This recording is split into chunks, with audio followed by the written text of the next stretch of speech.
Ante que todo, yo les quiero agradecer estar aquí. Para poderles agradecer esto, tengo que agradecer en primer lugar al doctor William Soto Santiago y a la Embajada de Activistas por la Paz a través de Sonia, Camilo Montoya, también de Gabriela Lara y de todos ustedes que están trabajando para que esto sea posible. Gracias, doctor. Con que uno solo de los que está aquí pueda llevar el mensaje humanitario, un mensaje de paz, hemos ganado realmente el viaje a España y hemos ganado a la vida. Eso es lo fundamental.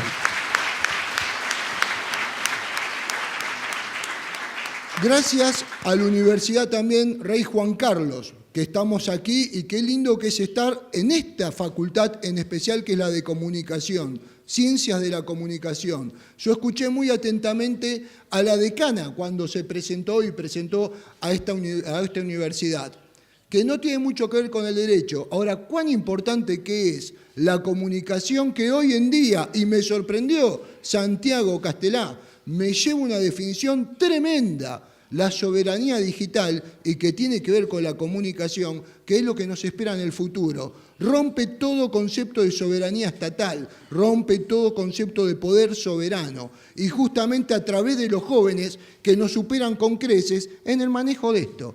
Y esto es el futuro. Fíjense qué sencillo que es, jóvenes. Y en ustedes es el presente también. Gracias, Erika. Y fíjense qué importante que es la comunicación, que han volteado gobiernos, la primavera árabe. Lo primero que se preocuparon los dos dictadores, Erdogan en Turquía y Maduro o Chávez en Venezuela, que sus pueblos están sufriendo las consecuencias, tuvo que ver con suspender todas las redes digitales. Fíjense la importancia de la comunicación en la política y en lo social. Fíjense también la injerencia que se investiga en Estados Unidos de Rusia para poder incidir justamente en esto que son los sistemas electorales democráticos o en la Francia actual que ha ganado Macron. No lo digo por política, pero lo digo como un reto justamente a todo grupo ideológico extremo que es lo que nos derrota como sociedad y como humanidad. Y yo, como bien me presentó Erika, estoy aquí quizás por ocasión y no por vocación, pero sí con mucha pasión y con el corazón, porque no hay derecho sin corazón, porque si no quedamos en regla muerta justamente con los sistemas legales y no se aplican, todos fallan. Y si ponemos el corazón, como lo pone la Cruz Roja, o lo ponen todos ustedes magistrados que están aquí, que es por la humanidad, tenemos que hacer un relevamiento. Y yo quiero que me acompañen con unas pequeñas cositas que le quiero explicar. Y que cada uno de ustedes, que mientras que yo les relato, se transporten a ustedes mismos, que son los actores fundamentales justamente en esta jornada y de aquí hacia el futuro. ¿Y saben por qué le digo esto? A mí haber sido jugador de fútbol me dio justamente disciplina de trabajo, que quizás no me lo dio el derecho, porque todo es disuasivo, y me dio sobre todo saber trabajar en equipo. Y trabajar en equipo es saber integrar la sociedad, trabajar todos para el bien común. Eso es lo que me dio el fútbol. Por otra cosa no pude llegar a ser un buen futbolista, pero bueno, aquí me tienen soportándome. Y quiero hacer esto y transportarlo a una cuestión muy sencilla. La mejor manera de mirar hacia el futuro es repasando la historia. No solo para no cometer los mismos errores u horrores, sino también para saber fehacientemente de dónde provenimos y a qué cultura, etnia, religión o nación pertenecieron nuestros ancestros. Y vaya, en pocas palabras, de presentación de esta ponencia, cuántos significados políticos, jurídicos, sociales ya he mencionado. Y no tiene solo que ver con lo personal, a lo cual invito a ustedes que sigan haciendo el repaso de dónde provienen, sino que tiene también mucha relevancia en lo institucional en el orden mundial. Si yo bien tengo, como me presentó Erika, una doble ciudadanía ítalo-argentina, ya que mi padre emigró de Calabria como consecuencia, primero la discriminación norte-sur en Italia que tanto nos duele, y que también la hemos padecido en Argentina.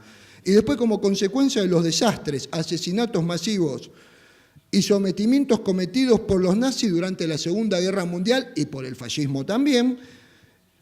Pero quiero decir una cuestión. Mi abuelo materno, Ruel, que en hebreo significa amigo de Dios, proviene de una pequeña y hermosa aldea llamada Campos Lameiro, de la provincia de Pontevedra. Aquí, muy cerquita, bellísima. Cada vez que puedo suelo ir a comer, como me has dicho tú, con mis parientes.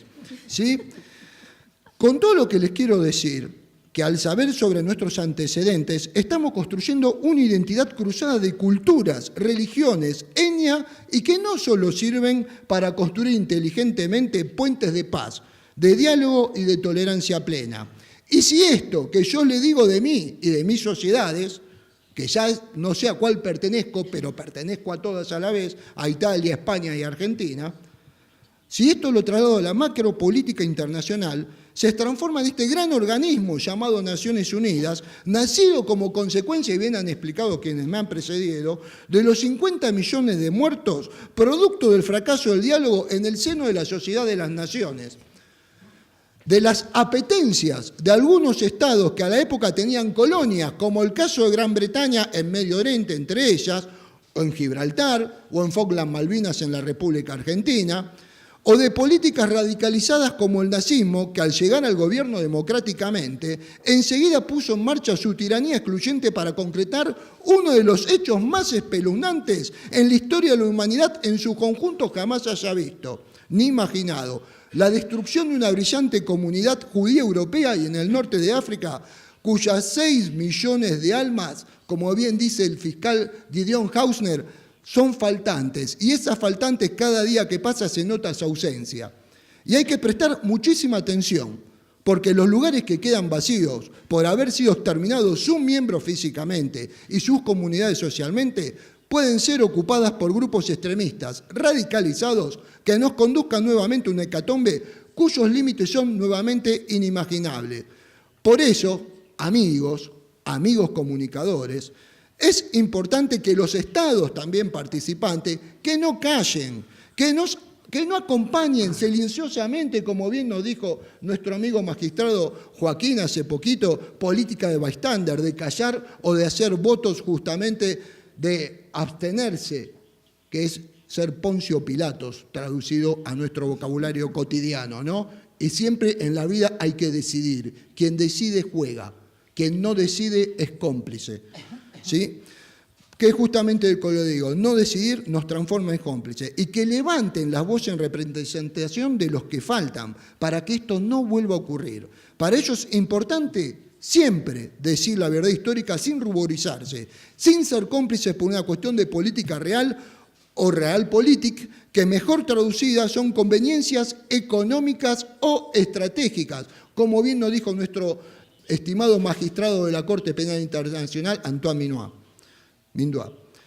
Eso fue lo que hicieron Gran Bretaña, fíjense que les voy dando casos fácticos, eso fue lo que hicieron Gran Bretaña, Francia y con mucho dolor mi Italia, a la comunidad internacional en su conjunto, cuando claudicaron ante Hitler, desarticulando estados como Checoslovaquia o Austria, o no permitiendo que los grupos de judíos que podían escapar hacia el mandato británico en Medio Oriente pudiesen desembarcar en el lugar histórico en la actual Israel, donde se pudieran haber salvado del genocidio perpetrado por los nazis.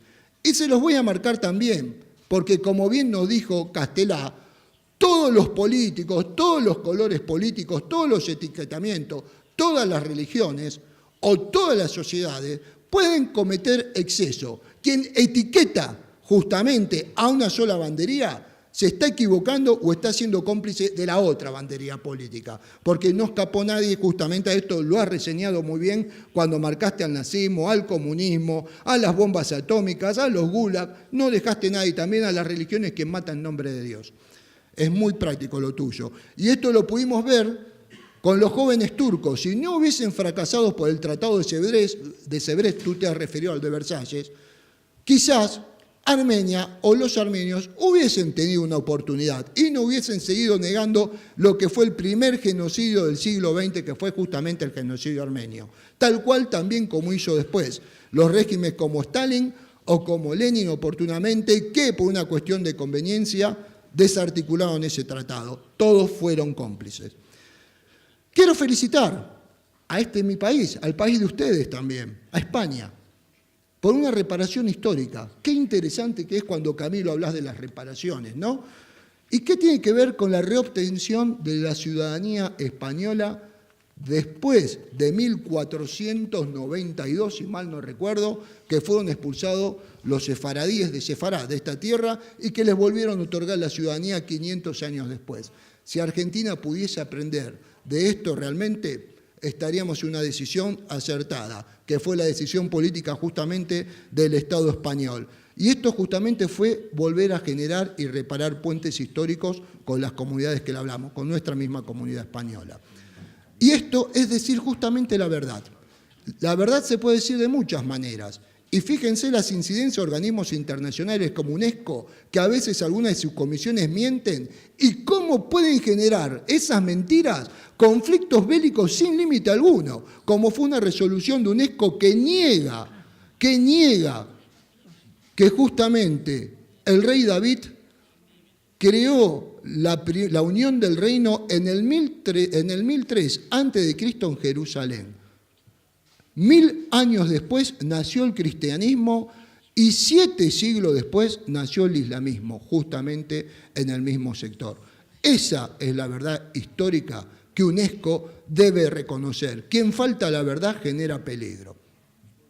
Por eso, justamente para aportar a la dinámica de Naciones Unidas, para lo cual nos debemos proponer ideas que sirvan para agilizar decisiones en momentos clave como los que estamos nuevamente atravesando a nivel mundial, con líderes extremistas en algunos gobiernos nacionales, con terrorismo de Estado en algunas naciones partes, con terrorismo yihadista, populando en todos los continentes, en especial en el europeo, y con una realidad armamentística que apretando solo un botón puede generar la desaparición de numerosas comunidades, religiones, etnias, contempladas como grupo de pertenencia en la Convención para la Prevención y la Sanción del Delito de Genocidio y en el Estatuto de Roma. Voy a velocidad porque el tiempo es breve y tirano y ya les voy concluyendo. Y voy directamente al punto en cuestión que tiene que ver con las ideas de reformar el Consejo de Seguridad de Naciones Unidas, las cuales están enfocadas en su composición y en el poder de veto. Desde su misma creación, si me pone la plaquita justamente que tiene que ver con el Consejo de Seguridad.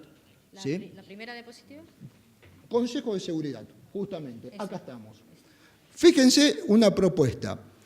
No voy a mencionar a los 10 miembros que justamente que no son permanentes, pero de la misma creación, que es toda la historia que yo le expliqué y que me han explicado mis colegas, hubo 5 miembros permanentes con poder de veto, que los criticamos, pero después las esquizofrenias, como el continente latinoamericano al cual pertenezco, recurrimos permanentemente a esos estados cuando los necesitamos y cuando ellos actúan después los criticamos. Qué complicado que son las sociedades, ¿no? Sobre todo la Argentina, si quieren que haga un mea culpa. Tendría que modificar el sistema de número de votos para que el veto impetrado sobre una cuestión pueda ser sostenido y dejar sin efecto una propuesta, como muy bien has señalado tú recién. Porque hay que ser acá por ahí un poco lógico también. Y lógico, uno puede incurrir en una inocencia política de creer que logrará este objetivo sin dar concesiones a los 5 miembros históricos permanentes. Entonces, sería interesante poder agregar 5 miembros permanentes más, pero aquí una novedad, que en lugar de ocupar esos lugares, estados, venimos corriendo, ¿no? Nacionales, sea la representación regional que ocupe esa banca. Fíjense la gran diferencia. Así sumamos a OEA, Organización de Estados Americanos, que son 35 estados, y excluimos a USA, que tendrá a Estados Unidos, pero por una cuestión, porque ya tendrá su propio veto dentro del Consejo de Seguridad. Y tendrá voz, pero no voto en la resolución que saque OEA. A la Unión Africana, que representa 55 estados. Otro representante por Oceanía. Y finalmente, como has marcado, Alemania y Japón, como sostienen numerosos proyectos de reforma sobre estos 2 estados. El poder de veto de los miembros permanentes deberá ser mínimamente de 2 votos, debiendo justificar el mismo o motivar el mismo. Es muy jurídica la palabra, ¿no, Joaquín? Pero motivándolo al fin. Esta metodología va a generar un mayor diálogo entre las partes votantes e interesantes negociaciones de política internacional entre los miembros permanentes con derecho a veto. La participación continental de la Organización de Estados Americanos y de la Unión Africana deberá traer a través de sus votos, el apoyo de la mayoría de los Estados miembros de esos bloques continentales, a través de la participación del secretario general regional. Es decir, decidirán en su conjunto, en su bloque continental, democráticamente por mayoría simple, el voto que llevarán al Consejo de Seguridad de Naciones Unidas. Los autores que sostengan que las bancas son unilaterales, como por ejemplo de cada Estado, deben ver el ejemplo de la otra Unión Soviética, que representaba a varios Estados nacionales, hoy miembros independientes en su conjunto. Doctor Franco. Voy concluyendo. Con todo esto podemos observar que hay una mejor democratización que tendremos que hacer ingresar a Francia y a Alemania, justamente por el Brexit y para equilibrar la balanza europea, a Japón que garantiza el equilibrio con China y con el ASEAN de los 10 países justamente asiáticos, y modificar definitivamente el artículo 27 de la Carta Fundacional, que es lo más complejo, o darle justamente a través de la Asamblea General esto. Después hablaré de la justicia si hay tiempo y la modificación del Consejo justamente de la Carta, que es muy cortito. Muchísimas gracias a todos ustedes.